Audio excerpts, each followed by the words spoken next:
We now have another storytelling session. Building on everything we've heard, we'll hear from another storyteller with personal experience of NATO's actions. To introduce him, please join me in welcoming NATO's Special Representative for Women, Peace and Security, Claire Hutchinson. Thank you very much.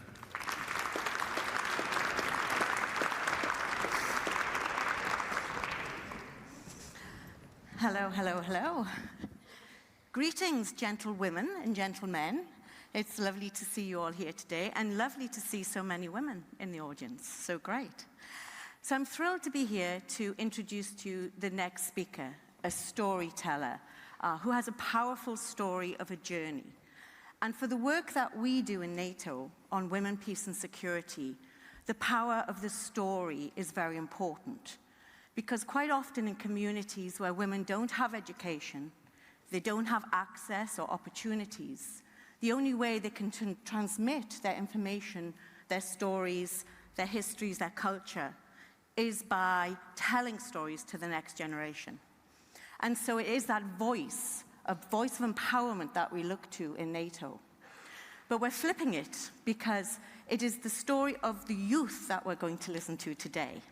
And a youth voice is also very important to us in NATO. As head of the Human Security Unit, this is some of the work we're looking towards in how we can get the voices of youth and we can listen to them, and listen to them a little bit better. So I'm thrilled to introduce our next speaker, who will take you through his story, which is the journey of his family. And I think you'll be as thrilled to hear his story as I have been. Because the journey, as you will all know in life, it is the journey that matters and not the destination. So please join me in welcoming our next storyteller, Ardi Janjeva.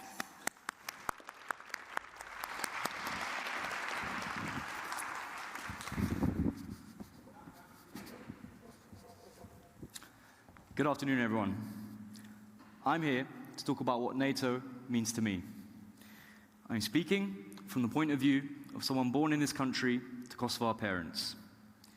Now, their generation has an experience, an affiliation with NATO that's of a completely different magnitude to mine.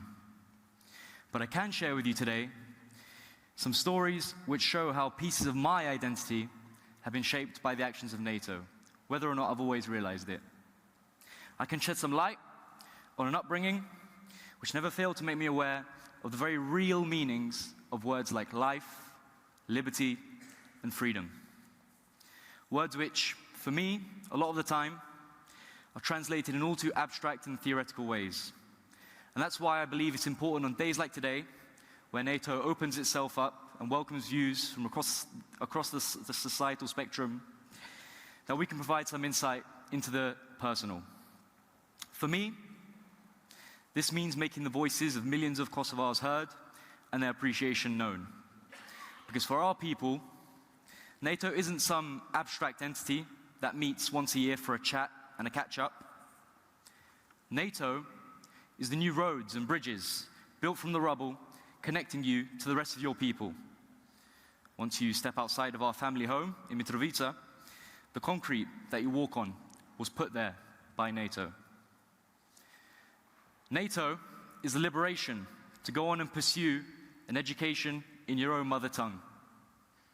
The reason my parents left Kosovo in the early 1990s was because all Albanian-speaking universities were closed down. NATO is the opportunity for grandchildren to have relationships with their grandparents. My grandparents fled the war in 1999. After the first NATO bombings on March 24th, they hid for 3 more days in their house. It is only by what can be described as sheer fortune that on the 3rd day, when my grandfather peered out of his window, spotted by a Serbian sniper, that he wasn't shot there and then. On another day, with another sniper, he would have been. Within 2 minutes, dozens of soldiers turned up outside their door. And if one stroke of luck wasn't enough, how about a second? One of those soldiers, recognizing 2 of my granduncles, who were also hiding away at the time, gave them 15 minutes to escape instead of a bullet. After weeks of upheaval in the search for food and shelter, my grandfather being shot in the foot along the way, they found themselves on a bus to Montenegro. After 4 weeks in Ulcin, they and 200 others boarded a 50-capacity wooden boat sailing for Italy. With Italian soil in sight, the captain stopped the boat and informed the passengers that an unsponsored boat of over 200 people would only be turned away by the Italian authorities.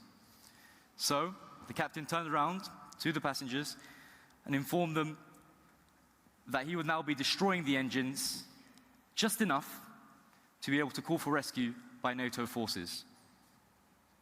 And so they waited, and so those forces arrived, ensuring safe passage to Italian land. As did my grandparents, arriving here in London sometime after, just a week after my 2nd birthday. So you see, I don't believe it's an exaggeration or a cliche to say that NATO means life itself. I will try and end, if I have time, with a small current affairs anecdote, which I think, a different kind of anecdote, which I think puts all of this into perspective. On Sunday, the 17th of November this year, the Kosovo national football team hosted England for a game of football. Sporting authorities have a tendency to try and keep politics out of the game, whether it be at World Cups or Olympics. Yet if ever that felt wholly inapplicable, it was that day. Growing up, there was no Kosovo football team to cheer for. I had England, and that was enough, despite all the heartbreak associated with that. But now, I have both. And I know that all the family that were crowded around our TV that Sunday felt the exact same pride. Because in 20 years, going from the brink of wipeout as a people to being part of a sporting family, battling for qualification like dozens of other countries, felt in many ways like an incredible milestone. The welcome that England received over that weekend was unprecedented. It cast my mind back to images that I'd seen after the war in '99 of NATO soldiers being showered with flowers and kisses and people crying at their feet. And fast forward 20 years, and that weekend reflected the fact that Kosovo hasn't forgotten England's role as part of NATO at the end of the last century. With these two contrasting anecdotes, I've tried to show the different faces of war, its aftermath, and NATO's role in that. What is consistent in all war-affected countries is that peace requires a relentless effort from parties all across society to make sure that we don't forget how easily it can unravel. I've been lucky enough to be born and raised in a country like this, which has given me the opportunities to speak on platforms like these and remind everyone that countries like Kosovo do not forget. Thank you for listening.